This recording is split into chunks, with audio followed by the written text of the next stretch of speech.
Hello বন্ধুরা, তোমরা কেমন আছো? আশা করি ভালো আছো। এই যে আজকে রান্না মুরগির মাংস আর কাঁকড়া মাছ নিয়ে আসা হয়েছে।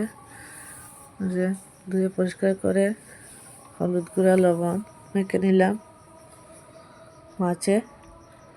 তারপর চিকেনের মধ্যে সব কিছু দিয়ে রাখা মাছ মাখা শেষ করে চিকেনও মেখে নেব। মাছটা ভালোভাবে মেখে নিলাম।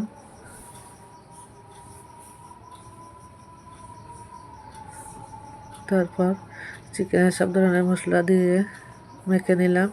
দিয়ে রাখা ছিল আগে থেকে, ভালোভাবে ম্যারিনেট করে রেখে দেব। তারপর প্রথমে মাছ রান্না করব, তারপর মাংস রান্না করব। চিকেনটা ভালোভাবে মেখে নিলাম, মেখে ডেকে রেখে দেব, পরে রান্না করব। প্রথমে মাছ ভাজা করে নেব। কড়াই বসে দিয়েছি, কয়েক পিস দিয়ে দিলাম। আগের মাছ ভাজা করা ছিল তেল, ওই তেলে দিয়ে দিলাম কয়েক পিস একসাথে। মাছটা দেখতে অনেক সুন্দর, আমার তো খুব ভালো লাগছে দেখতে। তোমাদের তো কেমন লাগছে কমেন্টে বলবে। আর খেতে অনেক মজার হয়েছিল। রান্নাটা আলু টমেটো দিয়ে রান্না করেছিলাম সিম্পলভাবে। তো ভালো লাগলে লাইক কমেন্ট শেয়ার সাবস্ক্রাইব করবে।